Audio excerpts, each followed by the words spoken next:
Assalamualaikum warahmatullahi wabarakatuh. Selamat datang kembali di channel Sejarah Umum. Di kesempatan kali ini saya akan membahas sejarah panjang perjalanan kopi dari pertama kali ditemukan hingga saat ini, yang selalu kita nikmati bersama keluarga maupun teman-teman kita. Asal mula kopi dari histori bahasa, diambil dari bahasa Arab yaitu kohwah. Kalimat tersebut berasal dari kata kuwah yang artinya kekuatan. Karena efek kopi menyebabkan bertambahnya kekuatan tubuh, penjagaan dan semangat, maka dikatakan kuwah menjadi kohwah. Kopi memang sebuah minuman dari proses olah dan ekstraksi biji kopi. Rasa dan aroma dalam kopi itulah yang sering dinikmati para peminumnya. Namun sebenarnya lebih dari sekedar itu, kopi ditemukan banyak sekali manfaatnya bagi tubuh seperti kanker, batu empedu, diabetes dan penyakit yang berhubungan dengan darah lainnya.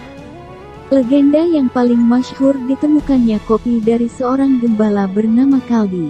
Walaupun masih terbilang mitos, namun cerita ini menjadi awalan pemersatu latar belakang sejarah ditemukannya tanaman ajaib ini yang diklaim banyak negara. Kisah seorang gembala dan buah merah ajaib. Dikisahkan sekitar abad ketiga ada seorang penggembala di dataran Ethiopia bernama Kaldi. Seorang penggembala yang giat, baik dan bertanggung jawab terhadap peliharaannya. Suatu hari kambing-kambing gembalaan Kaldi hilang yang membuat dia mencari sebab tersebut.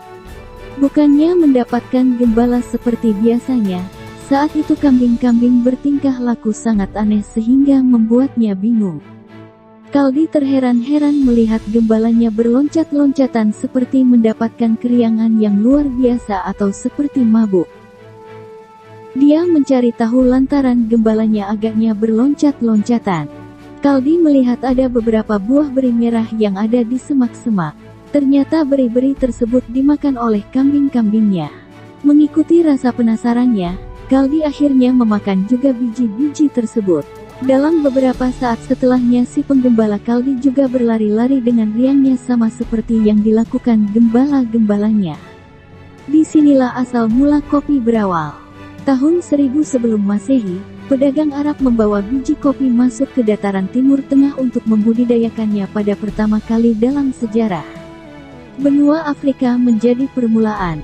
Sekitar tahun 800 sebelum Masehi, era penemuan biji kopi dimulai. Banyak orang di benua Afrika pada saat itu, terutama bangsa Ethiopia, hobi mengkonsumsi biji kopi yang dicampur dengan lemak hewan dan anggur. Hal tersebut dilakukan mereka agar dapat memenuhi kebutuhan protein dan energi tubuh. Terus berkembangnya kebiasaan ini hingga menyebar ke berbagai kawasan di negara Afrika. Akan tetapi saat itu penyajiannya masih menggunakan cara konvensional. Sampai beberapa ratus tahun kemudian berada di Arab dengan metode penyajian yang lebih maju. Biji-biji kopi tersebut dibawa melewati Laut Merah untuk ke kawasan Arab. Populer lewat pedagang Arab. Bangsa Arab yang memiliki peradaban lebih maju daripada Afrika ketika itu tidak hanya memasak biji kopi namun direbus untuk diambil sarinya. Akhirnya pada abad ke-13 banyak kaum muslim mengkonsumsi minuman kopi agar dapat beribadah di malam hari. Kepopuleran kopi diiringi dengan meningkatnya penyebaran agama Islam ketika itu hingga mencapai daerah Afrika Utara, Mediterania dan India. Bangsa Arab tidak memberikan adanya budidaya tanaman kopi di luar kawasan Arab, mereka selalu mengekspor biji kopi yang infertil tidak subur. Biji-biji kopi tersebut dimasak dan dikeringkan terlebih dahulu sehingga tidak mungkin bisa dijadikan pembudidayaan. Barulah ketika tahun 1600-an seorang penziarah India bernama Baba Budan diam-diam membawa biji kopi fertil keluar dari Mekah dan menanamnya di berbagai daerah di luar kawasan Arab. Dari berbagai runutan sejarah baik legenda ataupun klaim berbagai pihak, mau tidak mau tercatat komersial kopi pertama kali pada abad ke-15 di Arab.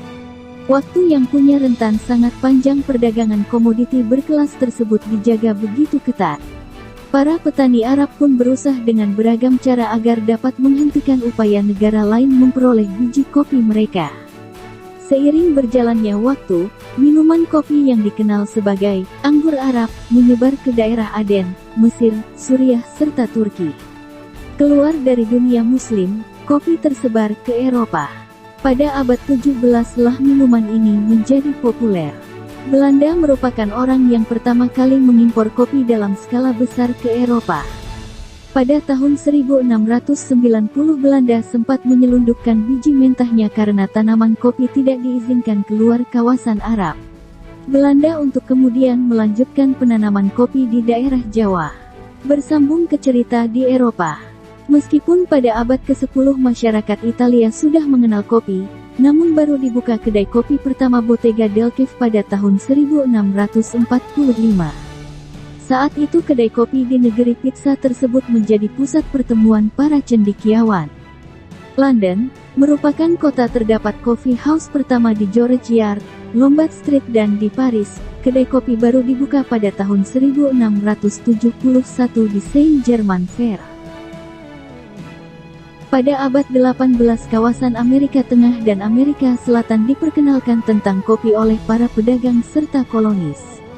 Daratan Amerika Tengah dan Selatan ternyata mempunyai lingkungan alam yang alami sehingga menjadi tempat yang tepat menanam kopi. Perkebunan kopi di kawasan tersebut dapat tumbuh menyebar dengan cepat. Di Amerika sendiri kopi menjadi menu utama setiap makan pagi, bahkan kopi dijadikan minuman nasional Amerika Serikat. Padahal pada awalnya tidak sesukses seperti di Eropa karena dianggap kopi kurang bisa menggantikan alkohol. Kopi ketika mencapai dalam koloni Amerika Aru meningkat ketika Perang Revolusi. Permintaan terhadap kopi saat itu menjadi kian tinggi, sampai-sampai para distributor harus membuka cadangan baru dan menaikkan harga. Pedagang Inggris rela untuk menurunkan persediaan teh dan menggantikan kopi yang harganya kian dramatis. Kopi menjadi minuman yang dilarang.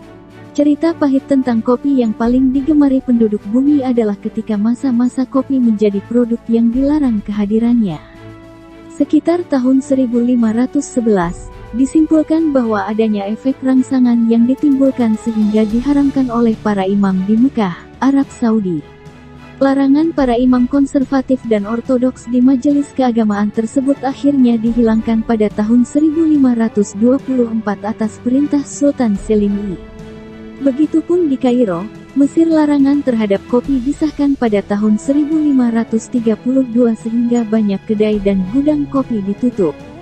Satu abad kemudian, tepatnya tahun 1656, wazir dari kerajaan Utsmaniyah juga mengeluarkan larangan untuk membuka usaha dan kedai kopi.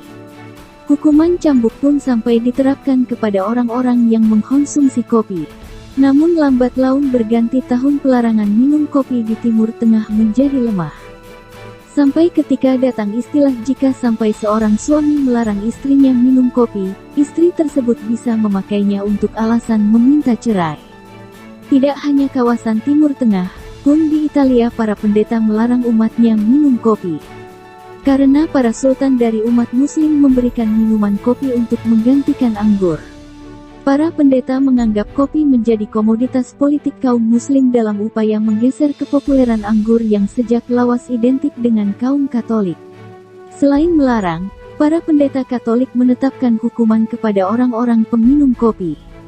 Di Rusia juga berlaku pelarangan terhadap kopi namun bersifat diskriminatif. Seorang Raja Frederick Agung tahun 1777 hanya membolehkan kopi untuk kalangan atas. Orang kalangan atas dan kelas bangsawan menganggap kopi sebagai minuman bergengsi. Dengan demikian pelarangan kopi terhadap orang-orang bawah dan lemah ditunjukkan demi menjaga kearistokratan kopi. Itulah awal mula kopi ditemukan. Dari awal ditemukan hingga sekarang, kopi adalah minuman yang banyak dinikmati di dunia.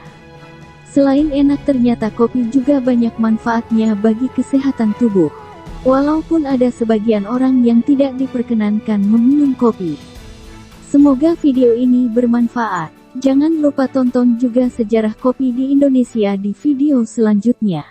Terima kasih.